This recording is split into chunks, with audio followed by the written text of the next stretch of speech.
Pemerintah merilis paket stimulus ekonomi 2025 yang terdiri dari 8 plus 4 plus 5 program atau total 17 program. 8 program merupakan program jangka pendek yang akan direalisasikan pada tahun 2025 ini. Kemudian 4 program akan dilanjutkan pada tahun 2026, sementara 5 program lainnya adalah program penyerapan tenaga kerja. Apakah paket stimulus ekonomi 2025 akan memberikan dampak positif bagi perekonomian nasional? Saya akan membahasnya bersama dengan Direktur Ekonomi Digital di Center of Economic and Law Studies atau CELIOS, Nailul Huda. Selamat sore, Mas Huda.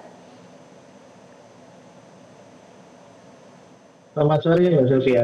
Baik, Mas Huda, kita bicara dulu secara keseluruhan ya. Apakah CELIOS menilai paket stimulus ekonomi 2025 cukup meyakinkan atau tidak untuk menggerakkan perekonomian nasional kita ke arah yang positif? Ya, tentu kita harus mengevaluasi terlebih dahulu, Mbak Sylvia, untuk yang paket stimulus yang sudah dikeluarkan di awal tahun dan pertengahan tahun ini.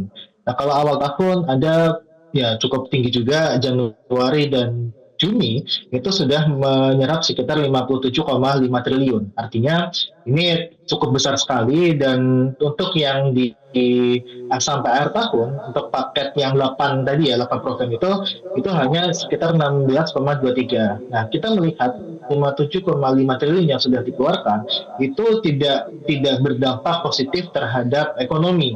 Nah, kita lihat masalahnya apa? Memang masalahnya pada saat itu adalah banyak program yang tidak menyasar langsung kepada masyarakat secara luas gitu kan. Ada paket misalkan untuk pemberian diskon transportasi misalkan, itu kan tidak langsung kan.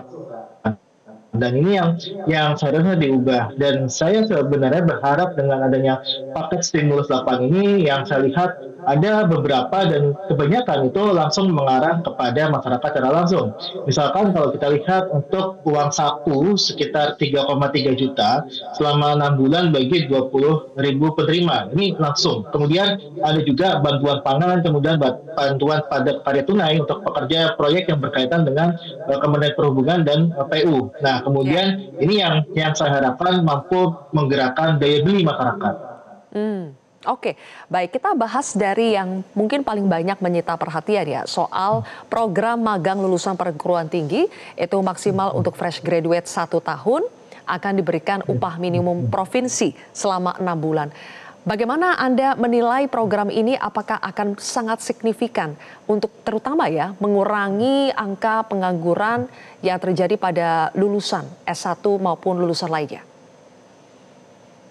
Ya, yang pertama kalau kita lihat memang program magang yang dilakukan selama ini memang dilakukan oleh perusahaan itu banyak yang berupa dia hanya mengejar upah murah sebenarnya. Dan saya lihat sebenarnya pemerintah harusnya menyelesaikan masalah tersebut terlebih dahulu, gitu kan. Bahwa selama 6 bulan ke depan ini apakah memang bagi peserta program magang tersebut itu diberikan kepastian bahwa mereka bisa terus bekerja atau mereka tidak bisa terus bekerja di perusahaan tersebut. Itu yang paling penting sebenarnya. Maka yang saya rasa sebenarnya bukan masalah di uang saku 3,3 juta ya, itu sebenarnya bagus untuk mendongkrak daya beli, tapi yang saya harapkan di situ adalah adanya kepastian bagi peserta program magang ini untuk bisa terus bekerja di perusahaan tersebut gitu kan. Jangan sampai ini hanya dimanfaatkan oleh perusahaan, dia menerima program magang tidak digaji oleh perusahaan tapi digaji oleh pemerintah, tapi setelah 6 bulan mereka dilepas lagi gitu kan. Nah, makanya ini yang harus diperhatikan adalah proses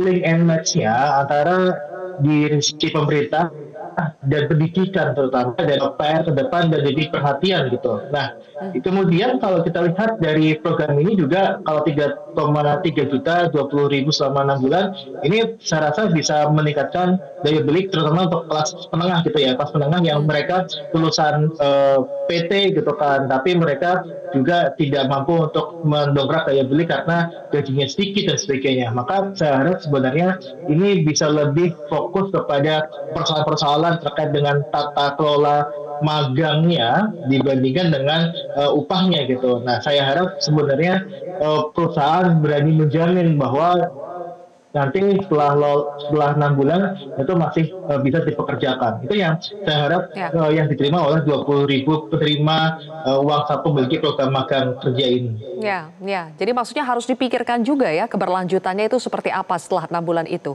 Oke, kita beralih dulu ke program yang kedua ya, Mas Ya. Huda. Karena ini juga menarik soal perluasan PPh 21 DTP ditanggung pajak yang ditanggung Oke. pemerintah untuk pekerja di sektor pariwisata. Pariwisata kita tahu ada hotel, restoran, kafe.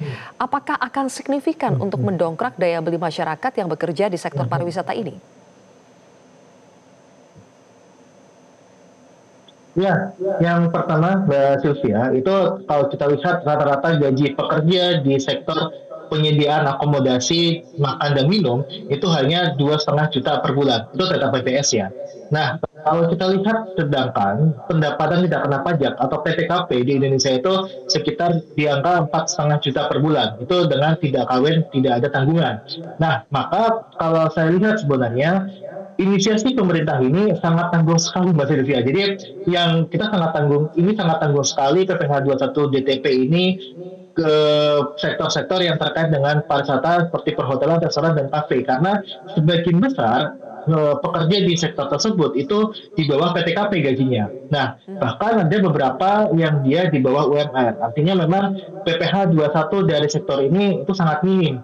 Nah, maka saya sebenarnya lebih kepada meminta sebenarnya pemerintah ini meluaskan bukan hanya PPh 21 DTP, tapi juga meminta pemerintah itu menaikkan PTKP sebenarnya. Karena apa? Karena kalau kita menaikkan PTKP dari 4,5 juta per bulan menjadi 7 sampai 8 juta per bulan, yang terkena bukan hanya sisi sektor perhotelan, restoran, dan kafe saja, tapi juga ke sektor pekerja di sektor lainnya gitu kan, yang dimana masih banyak yang dia gajinya 6,5 juta, 7 juta, itu kan dia sekarang ini kan dikenakan pajak, tapi ketika PTKP-nya dinaikkan itu tidak dikenakan pajak, maka ini bisa mendorong lebih cepat. Makanya kalau boleh saya bilang sebenarnya insentif PPh 21 DDP untuk sektor pariwisata ini sangat tanggung sekali Mbak Sylvia, sayangnya gitu. Sangat tanggung ya. Tapi adakah yang positif dari 8 program jangka pendek ini, Mas Huda? Mungkin saya coba contohnya yang bantuan iuran jaminan kecelakaan kerja, JKK dan jaminan kematian JKN Ya, ya. bagi bukan penerima upah BPU transportasi, misalnya ada ojol termasuk di situ, freelance juga termasuk di situ. Apakah ini positif? Ya, sangat positif sekali Mbak Sylvia. Ini yang seperti yang kita suarakan juga sebenarnya bahwa di sini pekerja bukan penerima upah ya, itu memang menghadapi kendala untuk bisa mengakses BPJS Ketenagakerjaan terkait dengan JKK dan JKM.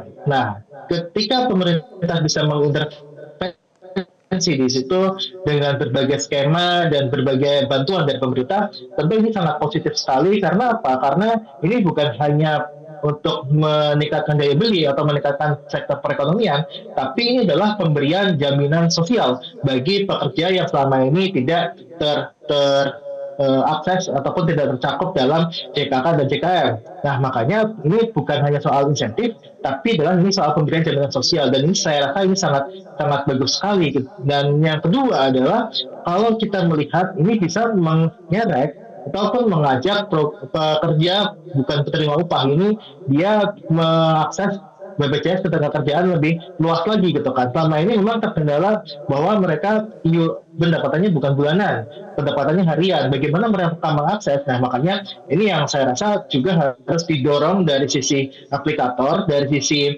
pemerintah juga mendorong bahwa pekerja-pekerja kurir, driver ojek online dan sebagainya itu mendaftar BPJS Ketenagakerjaan dengan skema-skema tertentu. Makanya kalau saya bilang ini harus dimanfaatkan betul oleh pekerja PBU ini yang dia memang tidak memperoleh JKK dan JKM. Nah, ini saya rasa sangat positif sekali untuk ya tadi bukan hanya untuk insentif tapi juga Ya. untuk jaminan sosial bagi mereka ke depannya apabila terjadi hal-hal yang tidak diinginkan.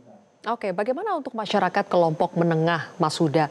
Apakah paket stimulus ekonomi 2025 8 plus 4 plus 5 ini Anda menilainya sudah cukup menyasar dan bisa memberikan manfaat untuk masyarakat kelompok menengah? Ya, kalau saya rasa sebenarnya kelas menengah itu memang kalau dilihat dari 8 program ya, 8 program itu yang terakhir adalah perbaikan penyediaan platform pemasaran untuk gig ekonomi, khususnya UMKM. Nah, seperti yang kita baca di media massa ya, bahwa ini sebenarnya salah satu yang bisa mendongkrak dari sisi tadi kelas menengah untuk bisa berjualan dan sebagainya. Nah, yang kedua adalah kita harapkan untuk yang padat karya tunai untuk pekerja proyek yang berkaitan dengan Kementerian Perhubungan dan PU.